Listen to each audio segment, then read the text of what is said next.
Well, thank you for coming on a Friday night. I know I have a little influence on my class, perhaps some philosophy professors do as well. But it's good to see a lot of students here. And Joe is actually going to introduce Thomas Pogge. And we debated how to pronounce his name for a while, and so we got the lowdown. Who won? And so... you did, actually. You were the decider. All right. But he's actually one of my new heroes. He's doing serious work in philosophy, and he's actually trying to do some things that may change the lives of millions of people around the globe. He has a health impact fund, an idea to make drugs available to poor people around the globe, and it's actually gaining some traction. So, as a practical philosopher who's also doing important theoretical work, he's kind of my hero. I wanted to alert you, the Center for Ethics is going to be putting on a couple of more talks that I'd like you to encourage you to come. It's October 18th and 19th. We're holding a workshop, the National Science Foundation funded workshop on geoengineering. This crazy idea to use large-scale technology to address the problems of climate change, since we're not getting our act together other ways. But we're having some of the leading scientists and ethicists who are thinking about these things on the UM campus. And so that's going to be starting at 7:30 in the evening in Gallagher Business Building in October 18th and 19th, Monday and Tuesday night. So anyway, I thank you for coming, and I'll let Joe introduce our speaker. Use the microphones to test it. There's not really much left to say after that introduction, though, except, of course, for Professor Pogge's pedigree. He is Leitner Professor of Philosophy at Yale University, and the Center for Ethics is sponsoring this talk. His books include Realizing Rawls, John Rawls, His Life and Theory of Justice, World Poverty and Human Rights, Cosmopolitan Responsibilities and Reforms. And he recently edited Freedom from Poverty as Human Right, Who Owes What to the Very Poor. Please join me. It is my distinguished honor to present Professor Thomas Pogge.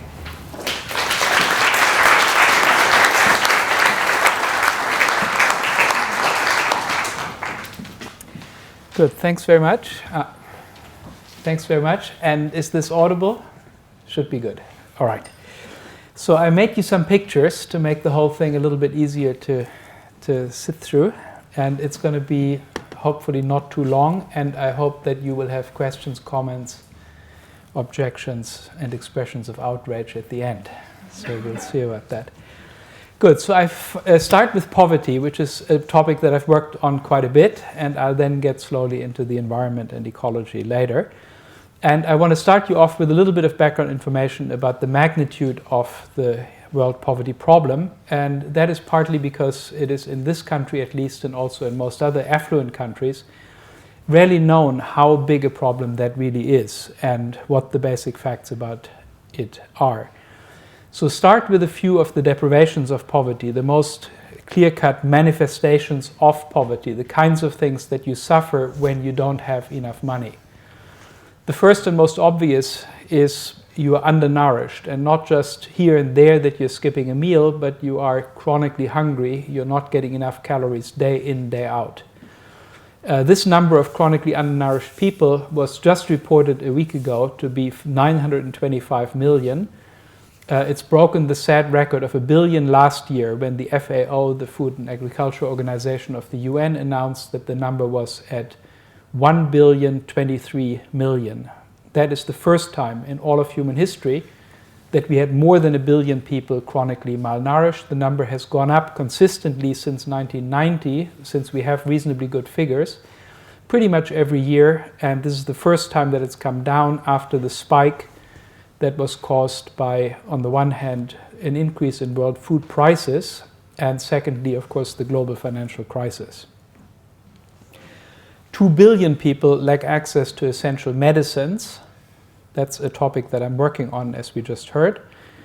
884 million people lack access to safe drinking water, a major source of disease, obviously. 924 million lack adequate shelter. 1,600 million have no electricity. 2.5 billion lack adequate sanitation, again, a major source of disease. About 800 million adults are illiterate, and 218 million children are doing child labor, which means paid wage labor outside their households, often under really horrendous conditions. So poverty is very much with us. It's a very major problem, and these are not just large numbers, in fact unimaginably large numbers, but also large percentages. Anybody who wants this PowerPoint thing, by the way, can have it at the end, so you don't have to scribble, and I give some references here and there where you can look up where I got the data from. Now let's look at deaths. Poverty-related deaths are about 1/3 of all human deaths. And you're probably not prepared for that high ratio from the numbers even that preceded. The reason this number is so high is because the previous statistics are time slice statistics. You look at the world at one moment in time, and so you overweight those whose lives are long and you underweight those whose lives are short. This statistic is one where every life gets equal value attached to it, equal weight, and so you just count each person exactly once, namely at the moment they die, and you ask, do they die from a poverty-related cause or not? And I've been very conservative in this statistic by counting only those causes of death that are essentially unheard of in the rich countries. Nobody dies of these things in the rich countries, pretty much nobody. And so these are clearly poverty-related. Now, there are causes of death that we die from and poor people also die from, except that they die from them much sooner than we do because they don't have adequate medical care. I've not counted a single one of those. So where people die of diabetes or cancer or something of that sort. So these are the main causes of death. About 18 million a year die from poverty-related causes, half of them before the age of 5 and the other half scattered at other ages. If you put that in perspective and put it in relation to the major catastrophes of the 20th century, you see that this is large even by comparison with such things as the Second World War. So we had about 360 million poverty deaths since 1990, and we had about 200 million government violence deaths in the entire 20th century. That is wars, civil wars, gulags, concentration camps, all that stuff thrown in, amounted to only, in scare quotes, 200 million. So it's a very major problem. Now let's say something about the trend.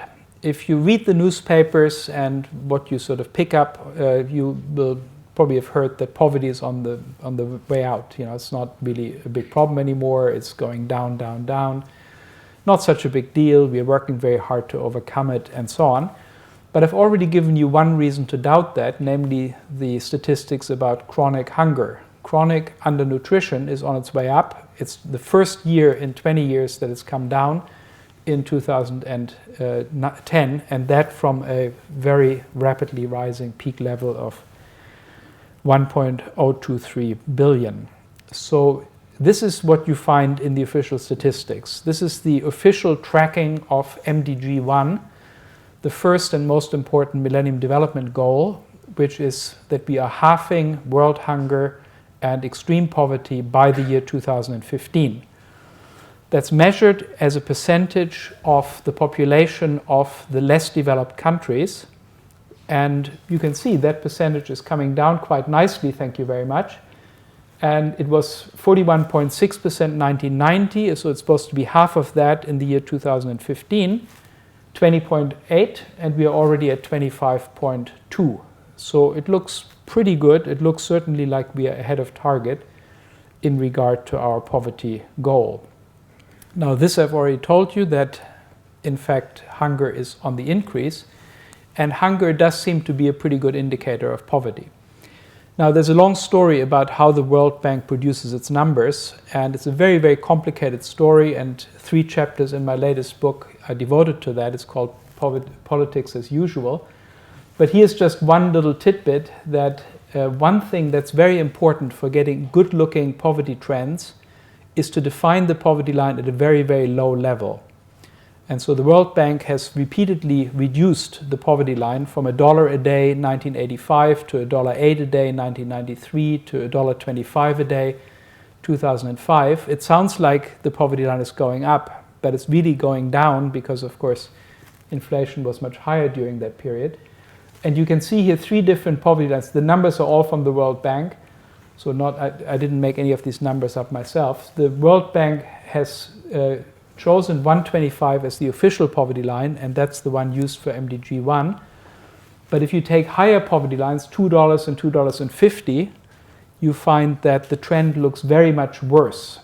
So we are not 40% ahead, but 59% behind, or even 103% behind MDG target. And that means that the number has actually gone up. Now, one thing that goes wrong with the World Bank numbers is that they do everything in terms of a PPP conversion. So they convert the US dollar amount into other currencies by purchasing power parities, which are based on the prices that you pay for all sorts of goods and services in the various countries. So $1.25 gets converted not into the 64 rupees in India that you would get at the bank, but into something more like 21 rupees. So it's a 3-to-1 ratio in the case of India. So the Indians are told that actually you need only a third as much money because things are cheaper in India. Now, things are cheaper in India, it's quite true, but the problem is that PPPs are calculated on the basis of all consumption goods and services in proportion to how the world at large consumes these things. The poor consume a very small sliver of that whole big basket, and so PPPs are almost entirely irrelevant to measuring how well the poor are doing. Prices, or rather price differences, between India and the US vary from one commodity to the other. In some cases, the price is just about the same as the exchange rate would predict, like gold, for example. In other cases, the difference is 50-to-1 or even 100-to-1. So babysitter services cost 100th of what they cost in New York. So PPPs are kind of averaging, a weighted averaging over all these different price vectors, and therefore highly over-inclusive. They take account of far too many prices and thereby give too little weight to the prices that matter to the poor, which are, guess what, food. Food, food, and food, because they spend 80% of their money on food. So the World Bank's methodology is entirely off the wall. It's not a methodology that really tells you anything about what is really happening on the poverty front, as these numbers also indicate. Depending on where you set the poverty line, you get very different trend figures and so on. This is another thing that you should all know about, at least, even though I can't explain it in detail, namely that the MDGs are the product of a pretty elaborate fraud that you all fell for, unfortunately. We made a promise in 1996 where we said we would halve world poverty, and at that time, at the World Food Summit in Rome, we defined it as follows. We said we will halve the number of poor people, the number of hungry people, half the number from what it is today. 4 years later, that number had actually gone up. And so governments said, well, that promise should better be replaced. And so at the Millennium Declaration, they said in the year 2000, we will halve the proportion of poor people. Now, halving a proportion means that you have something in the numerator, something in the denominator, and you can halve a proportion by doubling the denominator or by halving the numerator, or anything in between. So since the denominator, world population, is growing all by its little self, you have to do less work in the numerator, right? World population goes up 20% roughly between 2000 and 2015. So if the number of poor goes down to 60% of what it was, you've done your job. A 50% reduction was turned into a 40% reduction. Now then, the UN packaged the Millennium Declaration, which was adopted officially by the UN General Assembly. They packaged it into the Millennium Development Goals. They just stated these goals. But in stating these goals, they again changed them, and changed them in two very dramatic ways. The first one was that they said the denominator is no longer the world's population, but the population of the developing countries. That makes the denominator one that grows even faster because, of course, the developing countries have more population growth. The second thing they did is they backdated the baseline from 2000 to 1990. So now everything is calculated backward to 1990. And that has the advantage, first, that the denominator has a longer time to grow. It grows 46% between 1990 and 2015.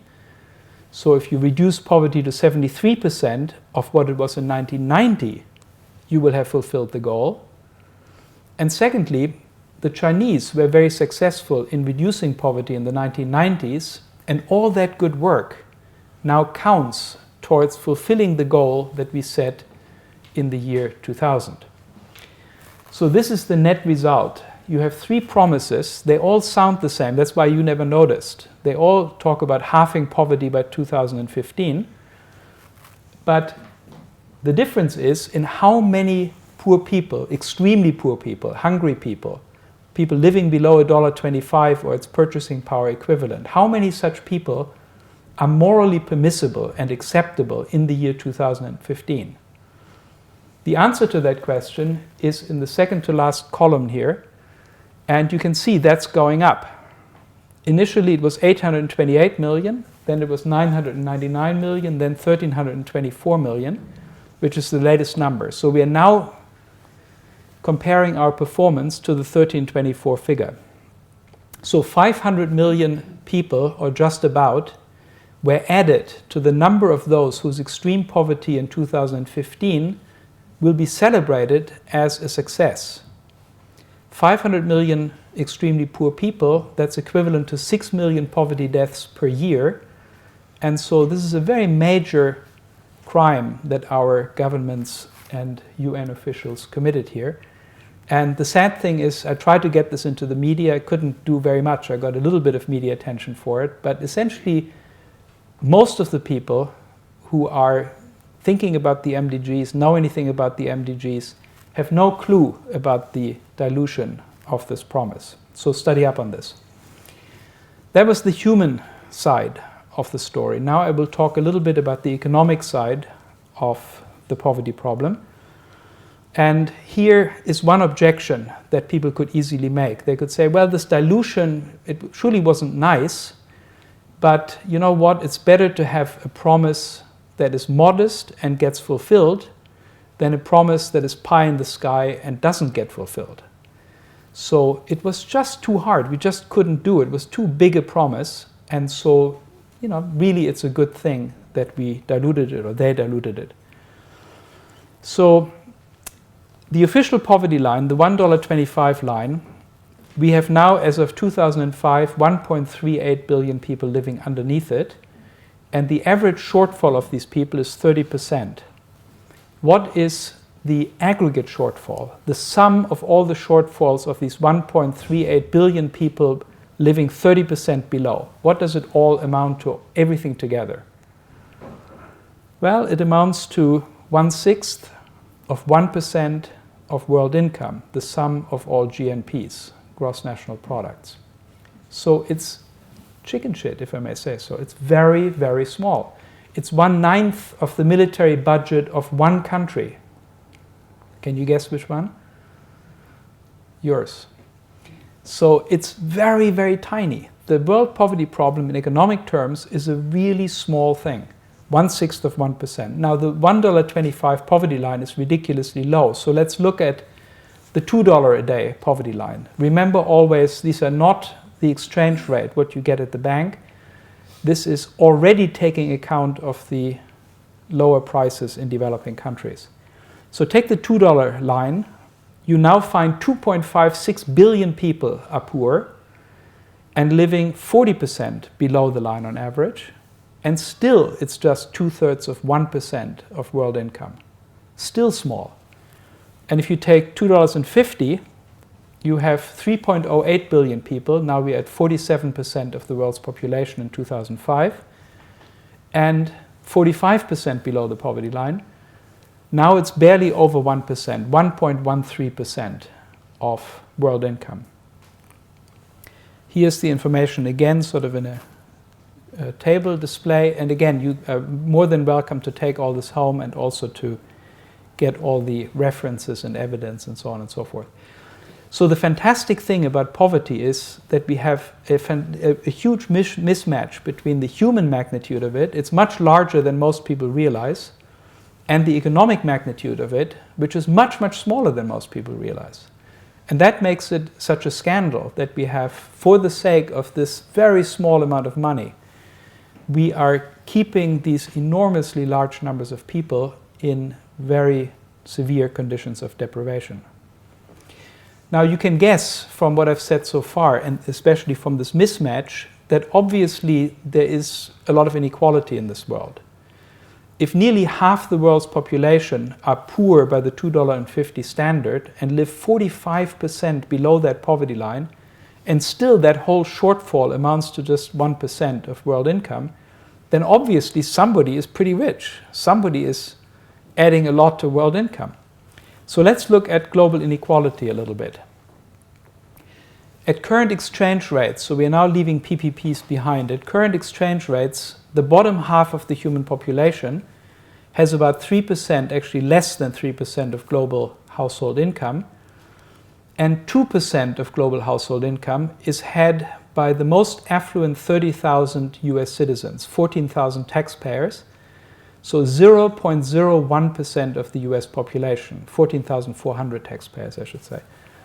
So that's a ratio of 76,000 to 1.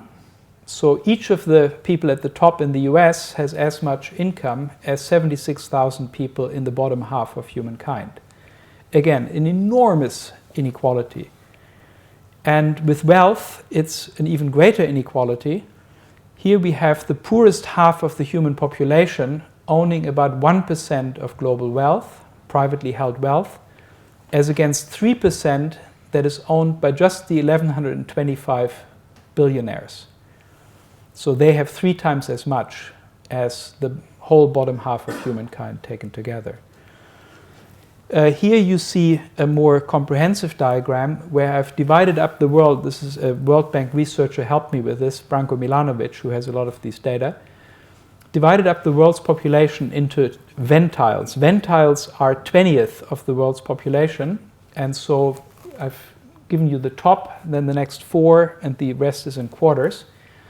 And you can see how much they own as a percentage of global household income. So global household income is world income minus government expenditures.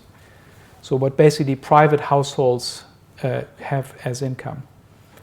And what you see here first is the top 5% have nearly half of global household income. The bottom half have less than 3%. The bottom 40% less than 2%. And the bottom quarter less than 1%, in fact only 3/4 of 1%. The other thing that's interesting is the tendency, the trend over a 17-year period. The only ventile that won significantly is the top ventile. The second ventile also won, but it's minuscule. And everybody else lost. The top ventile gained about 3.5% of global household income. And the greatest losses were suffered in the bottom quarter, which lost about 1/3 of its share. So it went from 1.15 to 0.77%. So when you ask yourself, why does poverty persist at such high levels? The very simple answer is because the good tendency for the poor, that global average income is rising, is neutralized by the very bad tendency for the poor, that their share of global household income is falling. So you have a pizza that is growing in size, but then you have a slice of the pizza, an angle, that is shrinking. And so the two tendencies together lead to the amount of pizza that is there for the bottom quarter remaining the same or even shrinking. One last thing to notice about this table here is that if you just look at the gain of the richest 5%, the 3.5% that they gained, that would be more than twice what would be necessary to eradicate poverty in the bottom half. The bottom half now has 2.91% of global household income. If we could get another 1.75% to them, that would be the end of poverty. So when the question is asked, how much would the rich have to sacrifice, notice the word, in order to eradicate poverty, then the answer is nothing. They would just have to grow their share a little slower. Instead of gaining 3.5% of global household income over 17 years, they should have gained just 1.75% of global household income. So no, it's not the case that the initial goal was so incredibly ambitious that we better dilute it rather than accept defeat. It's just that the will is decidedly absent to do anything about the poverty problem. This is the global wealth distribution for good measure. The black thing is the top 1%, and the little baby blue sliver at the top is the bottom 60% of the world's population in terms of wealth. Now, let's look at another argument about why we shouldn't fight poverty or why it isn't such a big deal not to fight poverty. And this argument is an argument that relates poverty to population growth and ultimately to the environment. So the argument says, given the statistics that I presented to you quite plausibly, the argument says we have an overpopulation problem already, we have an environmental problem already, and as you're telling us, 18 million people die from poverty-related causes each year. And while that isn't something that makes me happy, it's also something that has its good side, because at least we have slower population growth and so less damage. If we really did something about poverty, if we really saved all these people in some way or other, then there would be so many more people around that sooner or later we would find a much bigger catastrophe in our future. So it isn't exactly humane to let all these people die, but it is maybe not such a bad thing given the alternative, given the horrors that would await us if we had much faster population growth. So there's a causality that reducing poverty means increasing population.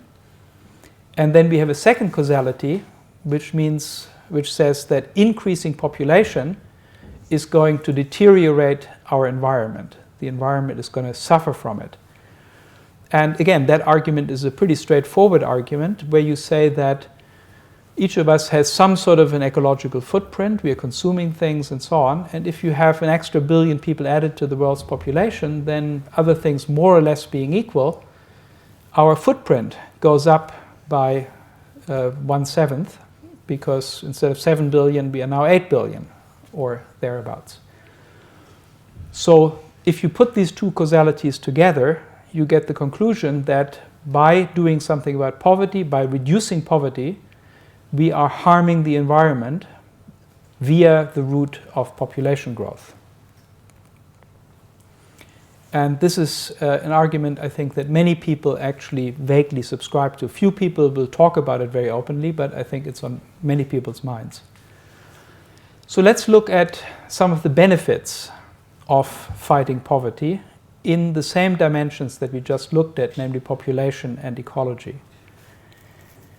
One positive effect that reduction of poverty would have on the environment is that it would cut down on some of the worst abuses of the environment. Poor people can't be picky. They have to take the last bit of firewood if they need firewood to cook something.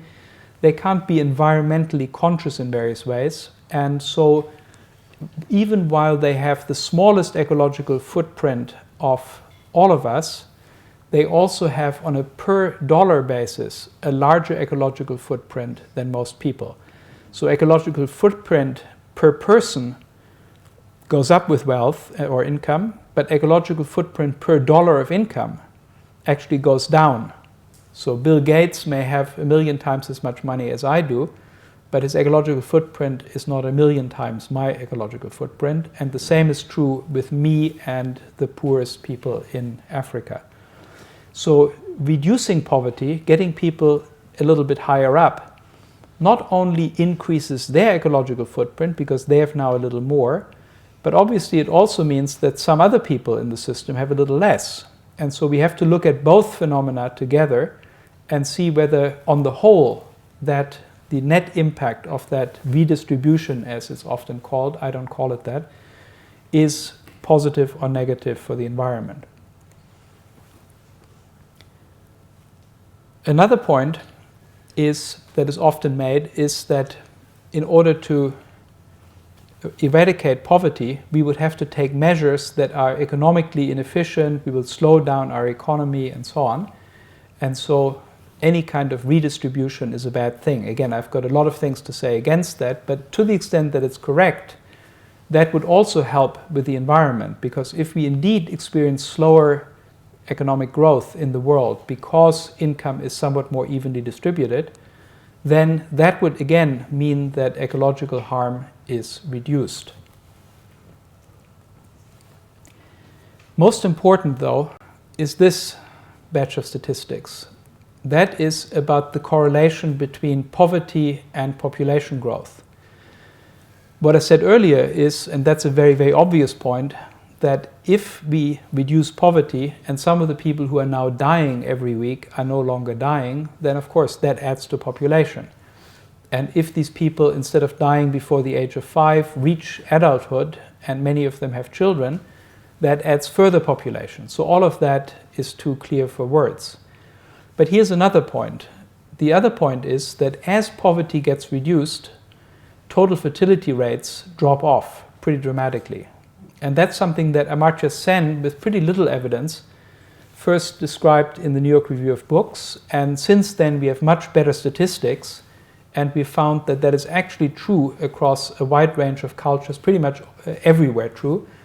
And I'll give you a little bit of evidence so that you don't totally disbelieve me, from different parts of the world and also diachronic evidence. So let me first say what TFR is. It's the total fertility rate.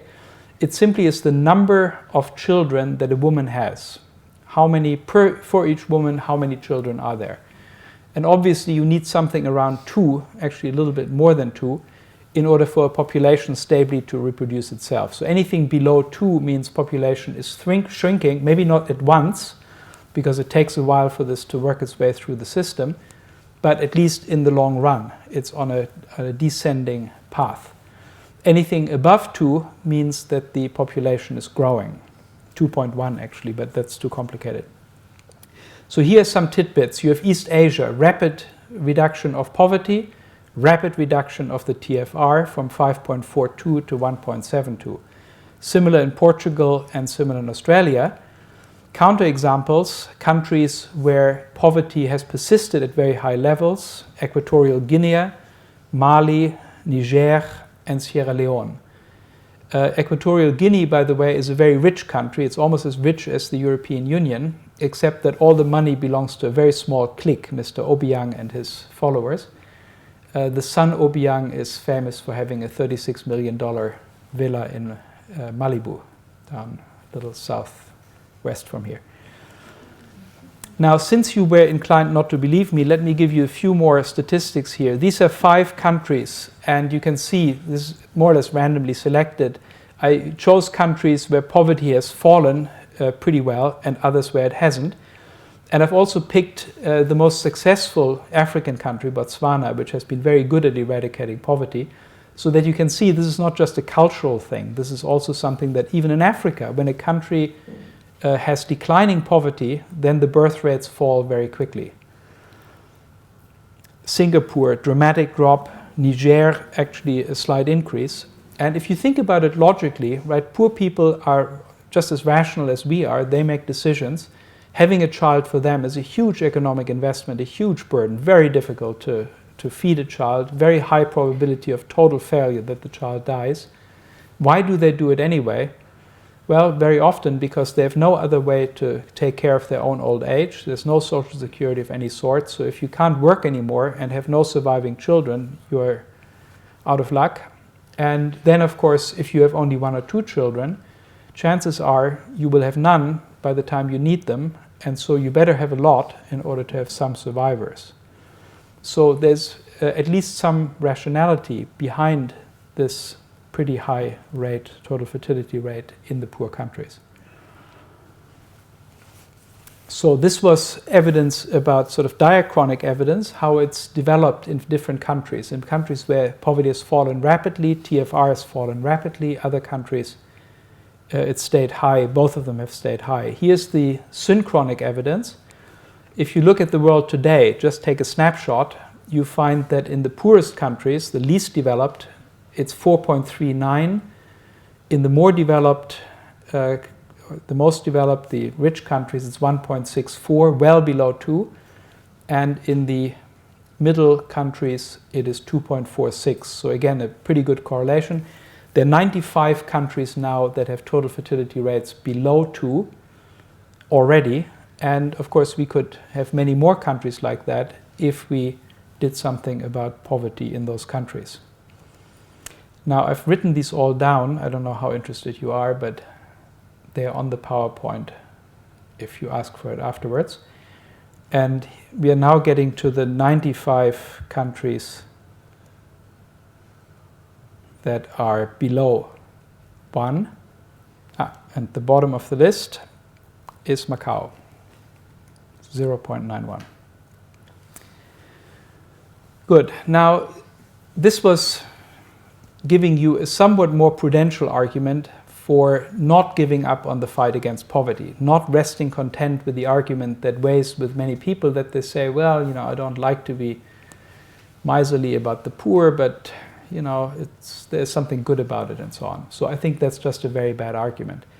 The best thing that we can do now to keep population low and to gain a downward sloping trajectory is to fight poverty quite aggressively.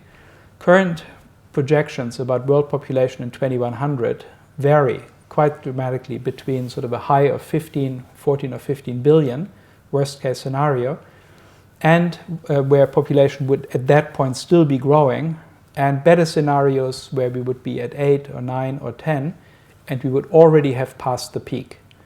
Now, we want one of the lower trajectories for many reasons, including, very importantly, the environment. And if we want that, we should aggressively fight poverty, even though it will increase population in the short term, in the first 10, 15 years.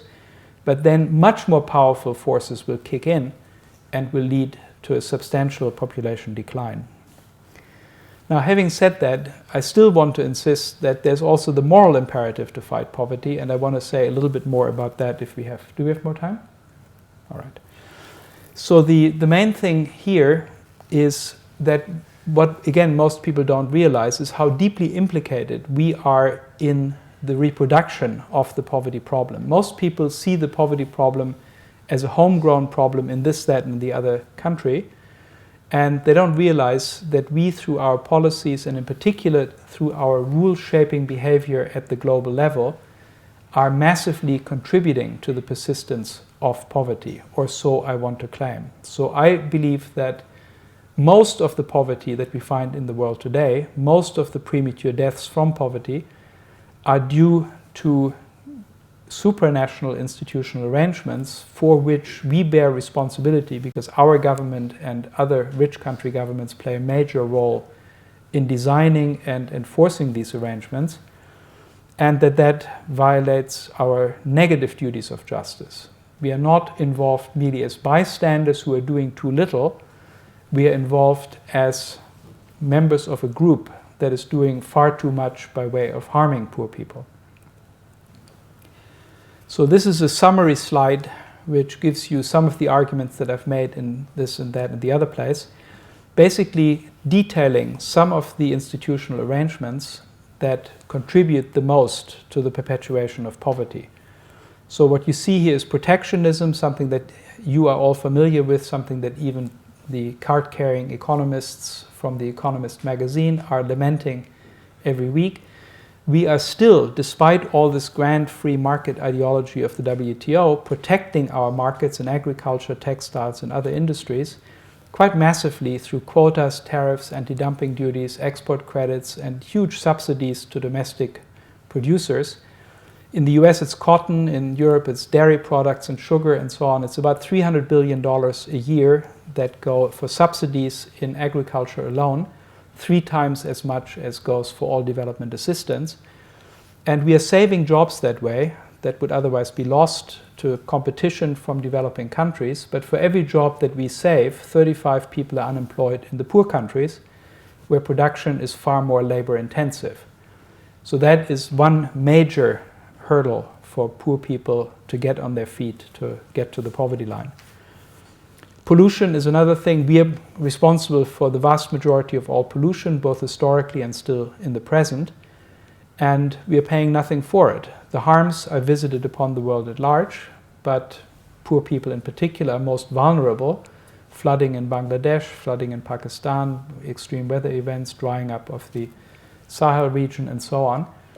And we are not in any way covering these costs. We are just imposing these costs on people. We are consuming. The externalities, let them worry about it on their own. Dirty money. Dirty money is money that's stolen, embezzled very often in poor countries by corrupt dictators and officials all the way up and down the hierarchy. And such money is welcome in our banks. Banks are entitled and allowed to accept that money into secret private accounts. And in fact, rich countries are competing for that money with each other. There are 2 exceptions: terrorism, of course, and drugs. So terrorist money and drug money, banks have to report. Banks can't just accept that. If you're trafficking in women or children for sex, that's all right. Your money is still welcome in the American banking system and in the banking system of European countries, London, Switzerland, the Bahamas, the Cayman Islands, and so on. Another big part of dirty money is the trade mispricing that results in multinational corporations choosing where they pay their taxes. So they basically can shuffle their profits around from one jurisdiction to another and then pay taxes in the country in which tax rates are lowest. So to give a simple example, you produce in India and you sell in South Africa, and instead of shipping directly or invoicing directly from one country to the other, from one arm of your company to the other arm, you put the Cayman Islands in between. So the Indian subsidiary is selling to the Cayman Island subsidiary at a low price, and that means that there isn't much profit in India. In fact, there's no profit in India. The Cayman Island subsidiary sells at a high price to the South African subsidiary, pretty much the price at which they sell. So there's no profit in South Africa either. All the profit is in the Cayman Islands, where the goods never go, where you have no office, just a lawyer with a telephone who's also the lawyer of 15 other companies. But that's where you have these immense amounts of profit. And why? Because that's where the profit is taxed at only 0.5% or something like that. So enormous amounts of taxes are lost from poor countries through these trade mispricing shenanigans. The privileges, that's basically a deeply entrenched rule in our global order, which entitles any person or group exercising effective power in a country to speak for that country's people. So all you need is effective power over these people, and that means that's enough for you to be legally recognized as entitled to sell the resources of the country, to borrow in the name of the country, to import weapons in the name of the country, to sign treaties in the name of the country, regardless of how you came to power, regardless of how you exercise power. You don't have to be elected in any way, you don't have to serve the interests of the people in any way. I told you about Mr. Obiang, who has been in power like this for decades. The only thing that matters is that you are in effective control. Now that's very good for us because we can buy resources from anybody who happens to be in power in one of those countries, but it's very bad for the rank and file population in these countries, because on the one hand it maximizes the staying power of their illegitimate rulers, and it also provides strong incentives for people to aim to take power by force, because they can then capture the rewards of office.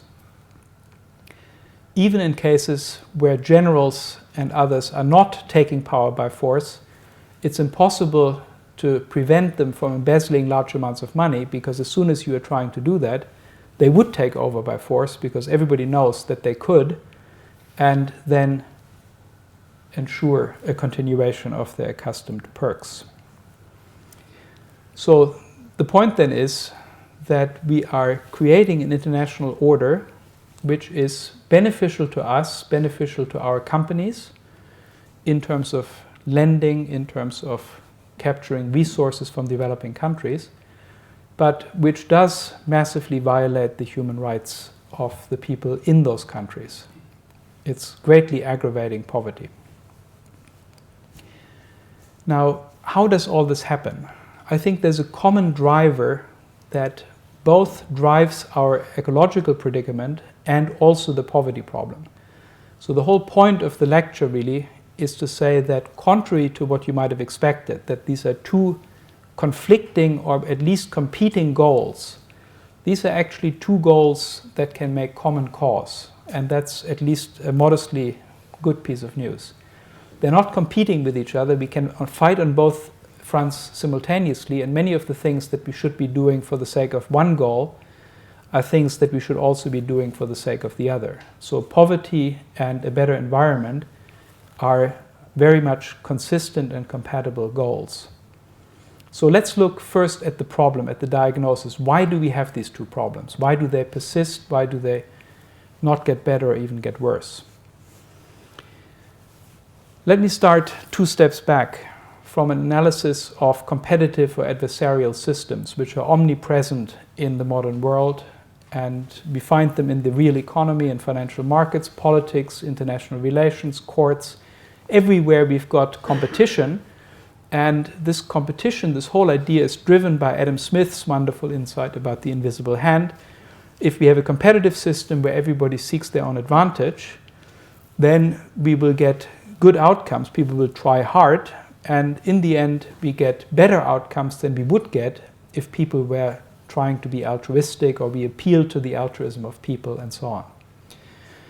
Now, evidently, that sort of a system will work only if there is an alignment between the private interests that individuals are pursuing and the public interests, the things that are really valuable, the things that we want to gain from the system. So, in other words, we have to pay people for the kinds of things that we really want out of them, and not for other things. So a system like that, to work well, has to be properly structured or framed so that it is really the case that if people achieve the things that they get paid for, they will have achieved something that is good for the whole, good for the society. Now, here's the problem. These sorts of systems have an Achilles heel, a very obvious, very straightforward problem. The problem is that in such a system, there are 2 ways of getting ahead. One way of getting ahead is the usual way. You work hard, you do your job well, you get paid more, and you do better than others. You have done more of what the system values, and it's only right and good that you get more. The other way to get ahead is to influence the rules or their application. So instead of working very hard, you send a lobbyist to Washington and you say, well, you know, why don't we tinker with the system a little bit and do it a little bit differently, change the rules a little bit so that I have an advantage, give me a subsidy or whatever. Or you influence the people who apply the rules.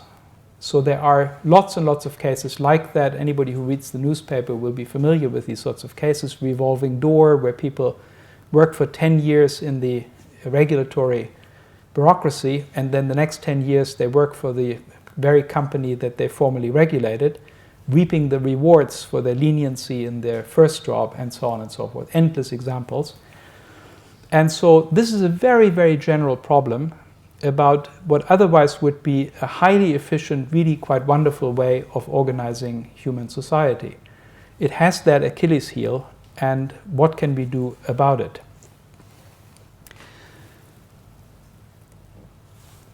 So one thing we could do about it is we could have protective meta rules. We could say that it's forbidden to do certain things that either corrupt the rules or their application. And that sort of solution, I think, is only of limited use. There are various problems with it because, of course, these protective rules themselves are just more rules, and they themselves could also be influenced and lobbied about and subject to various corruption efforts, manipulations.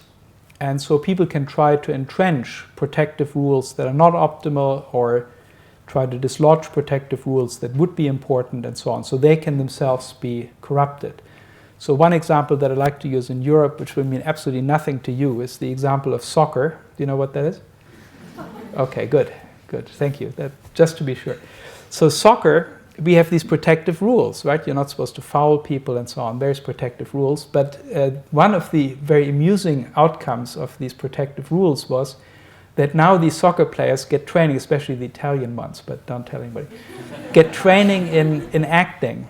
So they do these spectacular falls, right? They were not touched by any other player, but they fall, they cringe in pain, and you would immediately want to go there with the first aid equipment and so on. As soon as the whistle blows, the guy jumps up because he wants to be the one who does the penalty kick, right? And is immediately healthy and everything is all right again. So this is an example of where protective rules are just as much subject to abuse as the first rules that they are trying to protect.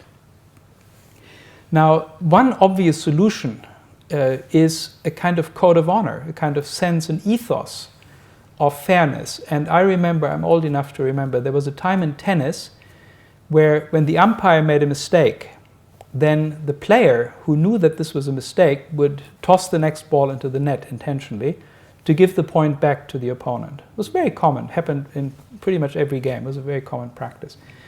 We don't see it very much anymore now, and I think there are two reasons for that. One reason is too much money involved, right? With that much money at stake about winning and losing, are you really going to toss that ball into the net, or are you just going to pretend that you didn't see that the ball was really good? Well, so a few people stop doing it, and then the other cause comes in, namely the sucker exemption. We don't like to be suckers. We don't like to be the nice guys when other people are not, and when we are losing ground against others who are competing with us, who are not nice and who are not giving us that ball when we deserve it. So the sucker exemption does the rest, and so once 10 or 15% of tennis players stop the practice, then the other 85 will follow pretty quickly. It unravels.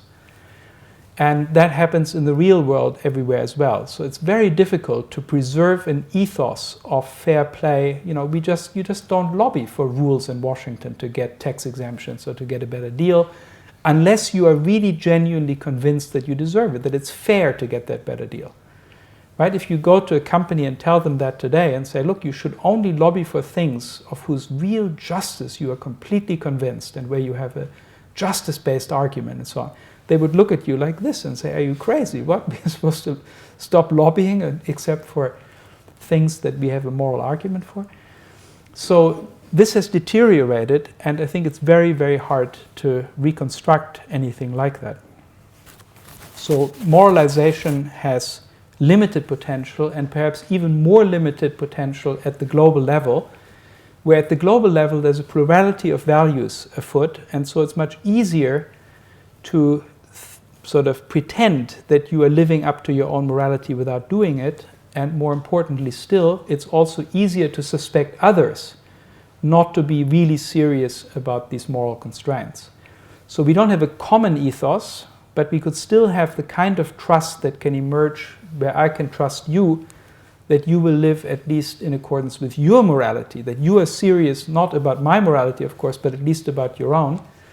But even that trust is hard to maintain in a global environment where we don't even know our respective moralities well enough to be able to track whether people are acting in accordance with theirs.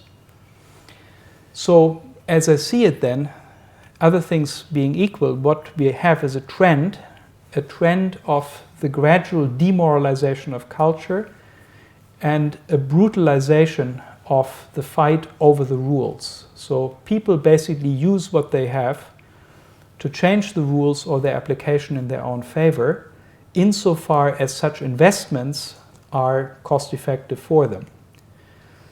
Now here comes the problem.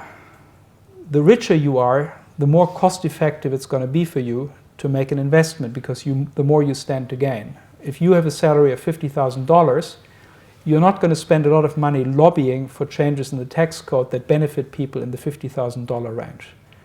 If you have an income of $50 million, you're going to spend a good bit of money. Right? It's also easier to coordinate because there are only a few dozen people in your category. You know who they are, you can find them, you can mobilize them much more easily. And it's really worth your while to spend a few $1 million on lobbying in Washington to reduce that tax rate. Do you all know how hedge fund managers get taxed? There's a special tax rate just for them, 15%. They make a lot of money, right? They pay at the capital gains rate, even though they have no capital of their own at risk. So it's one of those quirks in the tax code that I wish all Americans knew about. And how do they get that and how do they preserve that? It's no secret. They lobby and they give money for political campaigns in order to preserve that tax rate in existence. Okay, so the diagnosis of the problem is then that we have a systemic problem, which is often called regulatory capture. The richest people in the system have both the incentives and the expertise and the means to influence the rules of the game in their own favor. That does not mean that they somehow hate the poor, they don't. It just means they want as much of the overall pie as they can possibly get.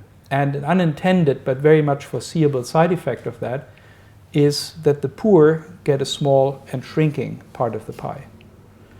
Second point, this same phenomenon also occurs at the global level, at the global rule-making level. But the global rule-making, of which there is a great deal these days, it's a big component of globalization, that a lot of the rules are now fixed at the global level in international negotiations. At the global level, various unique factors kick in that give the rich and powerful an even stronger advantage over the poor.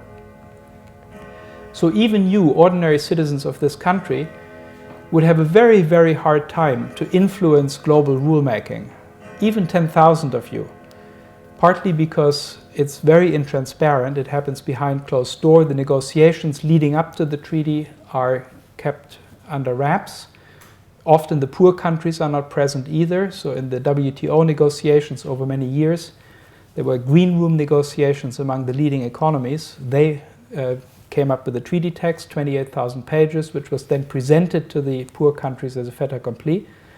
And we, all the rest of the world, we didn't know. It was perfectly secret negotiations. So there's no transparency, no accountability either, because at the end there's a treaty text and governments come home to us and they say, well, that's the best we could do. You know, we had to deal with all these other governments and the text was a mishmash that came out of many people arguing in different directions and so on. Nobody is really responsible for the outcome. And so it's very difficult for almost everybody in the world to influence these negotiations, except a very, very small group at the top, and big companies and even industries. So the TRIPS agreement, one important agreement for pharmaceuticals, is an agreement that was pushed by 4 industries in unison: the pharma industry, agribusinesses, entertainment and software. They're all IP heavy, intellectual property rights heavy. They banded together and virtually unimposed rammed this down the throats of Clinton and the European governments. So that's the explanation as I see it. Why are the global rules so anti-poor? Why are they so hostile to poverty eradication? Well, it's an overstatement. They aren't really hostile to poverty eradication. They are in effect, but not in intent. In intent, they are really only pro-rich. They're rules that are supposed to benefit strong constituencies who have the lobbying power to weigh in on this global rulemaking. And that leads to both the poverty problem, the persistence of poverty, and the ever-shrinking share that the poor get of global household income. And it also leads to the ecological problems, because most of these problems are borne by the rest of humankind, but the benefits accrue to the very rich, who in any case have a pretty short-term outlook. Now, to give you a little bit more evidence on that, I give you a few numbers from the US, which are from the Internal Revenue Service. So we had an expansion under Bush, 2002 to 2007, where the economy, or I should say GNP per capita, grew by 16%. Disaggregating, we find that the top 1% had a growth of 62%, and the bottom 99% had 6.7% growth. So that shows you a little bit about the distribution of economic growth and the rapidity with which the inequality is rising intranationally.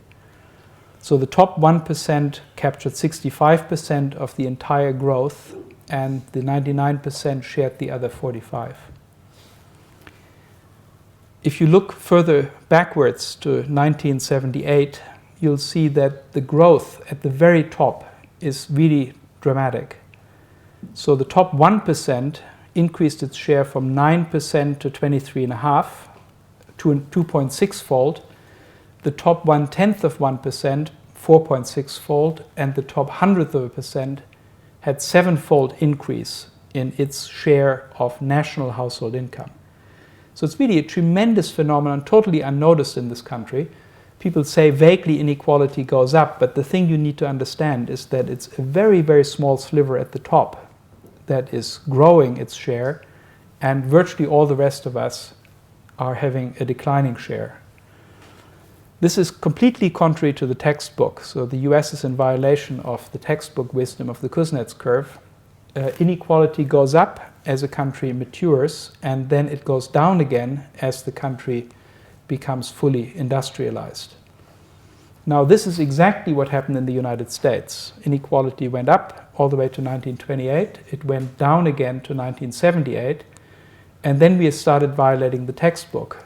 Inequality went up again and is now at the same level as it was in 1928, before the Great Depression. Again, very much an unknown fact. If you want these data, a French economist collected them from the IRS and has them on his website in Berkeley, Emmanuel Saez. Good, I'm coming to the end. I want to end on some positive note. It's not so easy after what I've said, but let me try. So here's one piece of good news. There's not just one problem that the current adversarial or competitive system gives us, but there's a second problem as well, the problem of instability. The problem of instability comes about very simply because different powerful agents have different things that they want from global rulemaking and also national rulemaking. And they are all very powerful and competing with each other. They are not a homogeneous group, a homogeneous front. So different industries have very different interests. And when they negotiate with each other and with the government and the politicians, then what will naturally happen is that powerful agents will make a run for the thing that they most want, and other things that they don't care as much about, they will let other powerful agents have who care most about those other things. So you compromise. You and I compromise. I say, look, this is what I really most care about, so give me that, and I will give you what you really most care about. And that then has the effect that institutional arrangements look like a quilt, a very ill-fitting, unstable quilt of different rules of regulation that are written by different powerful industries, powerful agents. And that then leads to a lot of instability of the sort that we had in the global financial crisis. Again, that's very briefly put, but that is in one sense a hopeful sign. It's a hopeful sign because even the most powerful players suffered a lot in this global financial crisis, and they have a lot at risk from it. And if the present system turns out to have the character of a prisoner's dilemma sort of situation, where it is better for each to be able to influence the rules, but also worse for all if everybody can influence the rules. In other words, if we have more to fear from the efforts of others influencing the rules than we have to gain from our own ability to do so, then we can enlist the support of some of these powerful agents in making the system more stable, in reducing the influence that these powerful agents have on the rule-making process. So having that influence is a good thing for each of these powerful agents, but others having that same influence, they all having this influence, is actually net-net a bad thing. So they would be better off if all of them had less influence than they now have. So that's one optimistic idea, that if they are long-term oriented enough and intelligent enough to understand that this is actually not in their own, to their own advantage to have this influence, then we could potentially shift the rule-making process to a more public-spirited path. Now, the other thing that we need to think about is that in addressing poverty and ecology, we shouldn't focus as much as we've been doing on one-off projects, on doing little things here and there, protecting a few people here, saving a few gallons of gasoline over there. We have to think also about, not that these aren't good things, they are good things, but we should also think about structural reform. We should try to contest at the level of rulemaking the kinds of processes that agents much more powerful than we are now moving in the wrong direction. So we should try to slow that. We should try to aim for structural reforms that can change the rules in such a way that our conduct, both with regard to poverty and with regard to ecology, will be improved. So I give you one example which is very loosely modeled on the Health Impact Fund for the environment. The example of such a structural reform would be just to change the way in which ecological innovation is rewarded. So you have wonderful, green, clean technologies that give you more output, for example, more electricity per unit of pollution created, or conversely, for a given amount of electricity that you crank out, you have less pollution of the environment and so on. Now, these things are currently rewarded, these innovations, through patents. If you have a new invention of that sort, you get a patent. If you have a patent, you can mark up the invention, or you can charge a licensing fee from anybody who wants to use it. The predictable effect of that is that these inventions are underutilized. So fewer people use the clean technologies than would be using them if there were no cost associated with it. Especially in the developing world, we now have many power plants and factories being put into operation that are not using the latest clean, green technologies simply because they can't afford to use them. It's cheaper to create more pollution, to use more coal, whatever, than to install that green, clean technology. Now, what we should do here is to find a different way to reward these sorts of innovations, and I can maybe illustrate that with this diagram, which is a sort of simple economics diagram. The present system is one where we have a markup called here the producer surplus, that during the time that the ecological innovation is patented, the innovator can charge for the use of the product. That means that a lot of people on the right-hand side do not have enough money, either are not able or not willing to pay for the innovation. So these guys will drop out, they will not use it. And that's called a deadweight loss, because here you have mutually advantageous transactions between willing sellers and willing buyers that are between the monopoly price and the cost of production, but do not come about because the monopolist cannot undersell himself, cannot sell things more cheaply to some people without losing many customers who are now willing to pay the monopoly price. They would then also want to pay the lower price. So what we can do here is make the innovation available for free to anybody. Anybody can use it. And we then pay through the tax system for the innovation on the basis of its ecological impact.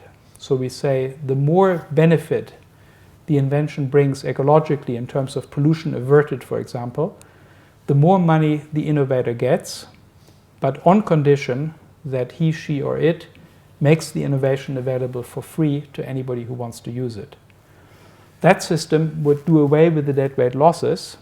We would pay for the innovation still just like we are now, but in a different way, and in a way that doesn't exclude poorer people, people in the developing countries. They could also use the innovation, and we wouldn't then need to breathe the pollution that these old-fashioned power plants and factories are now causing.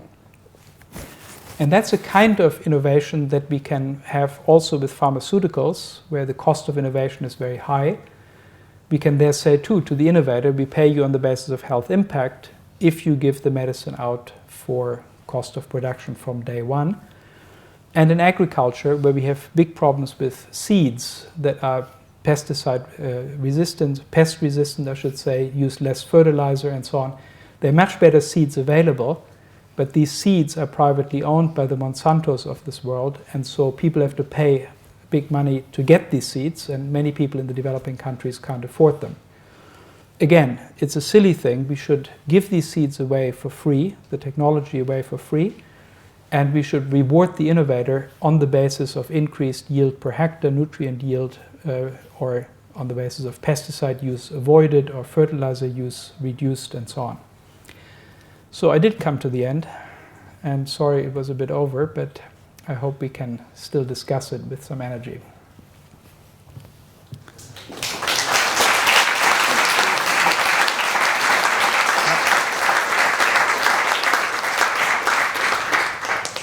Thomas, we have about 15 minutes for questions. That's not much. Want to speak up? Yeah. Good, you answer? Most philosophers who visit us here in Missoula don't have so much to say about the real world. I was wondering if you could comment on the moral responsibility of the philosophical profession and of higher education generally. Well, that's a small question. So, well, the real world is the only one I know. And so I rather talk about it than about those possible worlds that my colleagues are so fond of talking about. And, well, you know, maybe the best thing to say is to say that this may be unusual in this era, but I don't think it's all that unusual if you look at the whole history of philosophy. So philosophy, as you all know, it's a Greek word. It means love of wisdom. Wisdom, what is wisdom exactly? Well, it's sort of understanding what's important, understanding what matters. And I think that this stuff matters, and we should call on our philosophers maybe to flag the things that matter. What should we all be thinking about? What's important now to think about? Well, the environment is one of the important things. Poverty is another one of the important things that is getting much too little attention. And then there's a third, an obvious one, which is weapons and security and so on, and we're already thinking enough about that. They don't need me to add to that. So I'll focus on the two things that are understudied, and I see that as an important function of philosophers. So philosophy hasn't always been quite so technical. It's often been quite involved in the life of the polis and so forth. So I see myself as being continuous with people a while back and maybe less continuous with analytic philosophy of the last 30 years or so in that regard. Yeah, in the back. You, when they were introducing you, they mentioned that you were working to get drugs to poverty-stricken areas. So I presume that's an area that you know a fair amount about.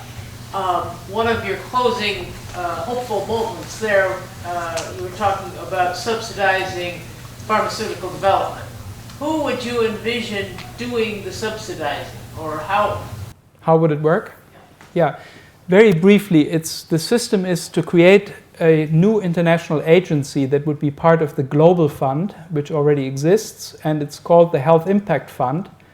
The Health Impact Fund would have available to it $6 billion per year, and each year these $6 billion would be distributed among registered medicines. And each innovator is free to register or not to register a medicine as they see fit. And so it's voluntary to register a medicine, but if you do register, you participate for 10 years in these rewards. So you share in the $60 billion 10 times 6, and you share in proportion each year to the health impact that your medicine achieves worldwide. That's the basic idea. So this would give you a big incentive to try to develop medicines for the big damaging, highly damaging diseases that have so far been neglected. It would make these innovations available at cost of production, cost of manufacture immediately from day one. And it would also give innovators strong incentives to overcome all the last mile problems, the infrastructure problems in developing countries, lack of refrigeration, nurses, doctors, diagnostic equipment, and so forth. And this international agency is a freestanding thing? It has. It would be part of the Global Fund. So the Global Fund has 800 people already in Geneva, a very good bureaucracy, very good anti-corruption mechanisms, and so on. So they're very good friends of mine. So we have an agreement basically. If we get up, we'll come under their wings. And the money, that's another thing you asked, would come from governments. Of course, we can't force a government to participate, but we hope that many governments will.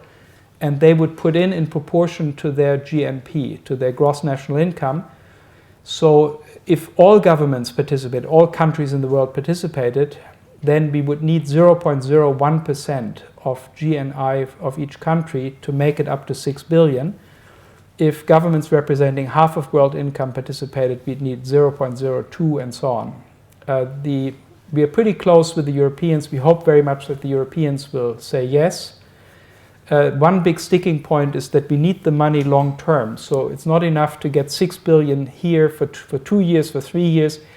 We need it long term because we want innovators to have an incentive to engage in the long and arduous and expensive research and development process, and then to have security that they will actually get 10 years worth of rewards.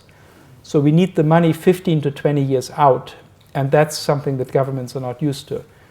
As you know, the Global Fund just did its replenishment last week, and they got 11.7, which was less than the minimum they hoped for. But this is always a 3-year process. So every 3 years, they have to go with the begging bowl again to governments, and they don't know how much they're going to have for the next round. And so the Health Impact Fund would have to be more solid than that in order to have these incentive effects that are desired.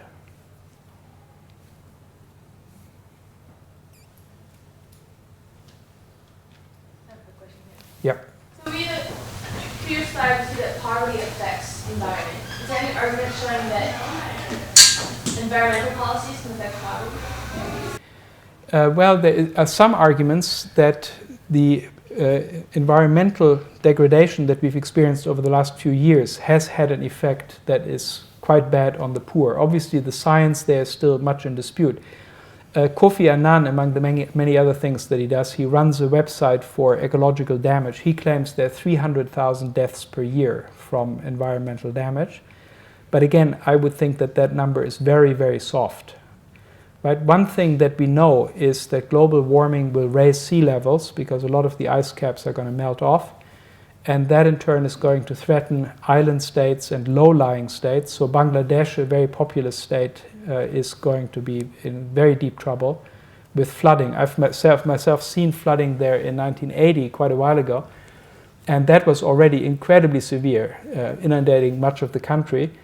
And that can only get worse. So even just half a meter rising sea levels would be a catastrophic event there. Also washing out soil nutrients and so on and so forth. So I think it's fair to say that there will be a lot of damage done. And in general, again, it's easy to predict that rich people will be much better able to protect themselves, right? A lot of rich people buy themselves a ranch up here in Montana and they say, okay, I don't care whether sea levels rise or not, I live in Montana. At least I can go there. So arguably you could say that the Tibetan monks don't care because they live at 20,000 feet or something. That's right, but they may get other weather problems that they are not able to protect themselves against, right? Rich people can always find a way to, whatever problem may strike them, to get out. Forgetting about basic economics, that we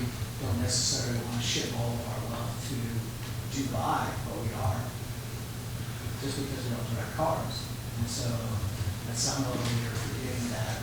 I mean, there is the idea of monopolies for people who make green things, but what about companies that basically have monopolies all over the world? Guns, oil, software, that kind of money just seems to naturally go that way. And we can regulate these hedge funds, we can regulate these all sorts of stuff. Yeah, so what are you saying? You're saying it's hopeless to try to stem this trend of money to... On a human level, of course we want to protect human level, climate change. But how do we do it with the economics that basic humans live? Because I'm guessing that most of us do all here.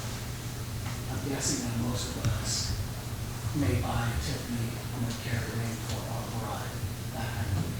So how do we go that step?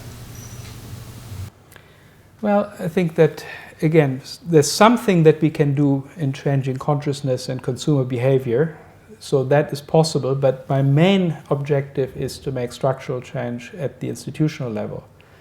So as one example that's maybe hopeful at the personal level, I would point to the smoking, right? That smoking essentially fell out of fashion. So this was a pretty major change in the culture. People were very heavily used to their smokes and very addicted to them. And nevertheless, relatively quickly, in an astonishingly short period of time, that essentially disappeared. Here, at least, not in many of the poor countries, unfortunately. But again, I think that much more can be done at the level of structural change. So I give you two examples that we could maybe change structurally, relatively minor examples. One is frequent flyer miles.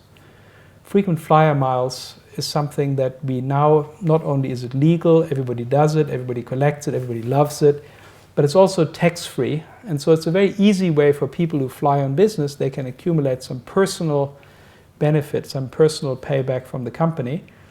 And I think it adds maybe 20% to all the miles that are being flown today. We would have less air traffic if we didn't have these frequent flyer miles, because people often go on an extra business trip, in part because they want the frequent flyer miles, and with the business trip is paid by the company, and so we might as well just take an extra trip. So it's one example where we can, through a structural change, by just saying, okay, at least these miles should be taxed, or maybe the whole system should be abolished, we could, I think, make a major difference. Another example is the way trucks are taxed in the United States. This was more of a scandal a few years ago than it is now. But there was a time when you could get an immediate and full tax deduction for a truck that you buy, and that could include a big truck, which was a luxury interior truck, which you had, instead of having Mercedes for your company, you'd have some Escalade or something like that for your company, and you'd get a very different tax treatment. So that's another thing where maybe we wanted to introduce these trucks to the world, make them fashionable, whatever. But it had a big ecological negative effect. So rules, I think, are quite important. And at the rule level, if we are reasonable and think about what effects these rules have and do more research on that, we can change behavior, because people, of course, when they see that there's a special tax deduction for buying a truck, they say, well, I won't buy a limousine this time I buy a truck as my CEO vehicle. And if they see that there are frequent flyer miles to be had, why then they say, oh, I'll take that extra trip. So that's predictable, just as you say, that's human nature. But the rules, if they intelligently anticipate how human nature is going to respond to those rules, they can make a very big difference. I think we have time for one more question.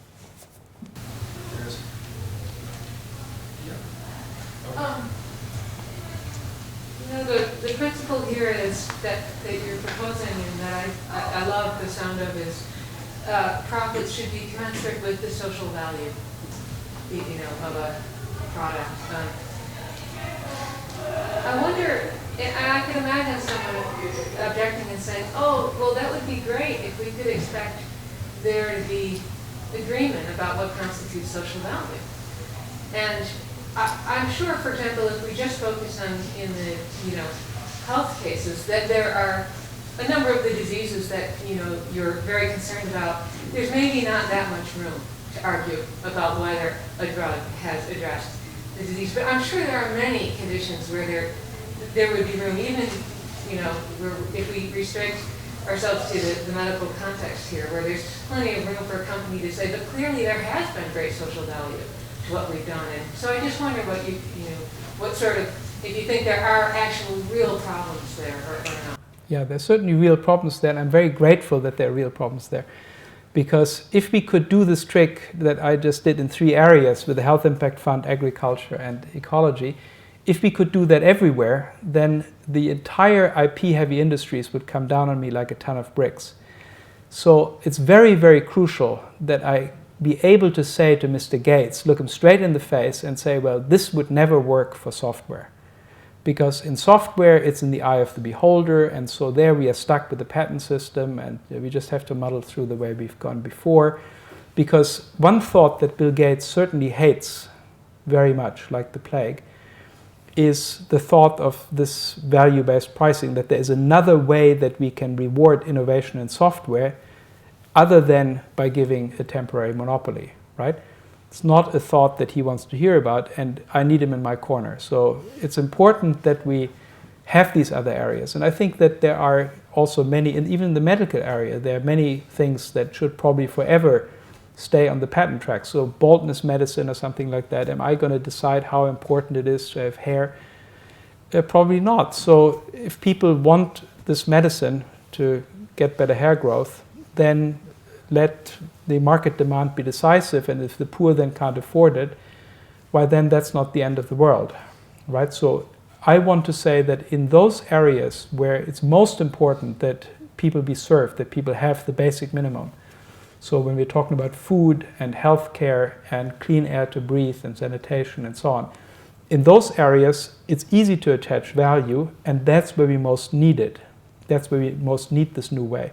In the other areas, which are more discretionary, more sort of a matter of fad and fashion, in those areas, let them stay on the patent system. And in fact, let us loudly say that they should stay on the patent system, lest all these other guys get aroused and start saying this is a very terrible idea, very dangerous, and so on. Those are very helpful last questions. So let's thank Thomas again.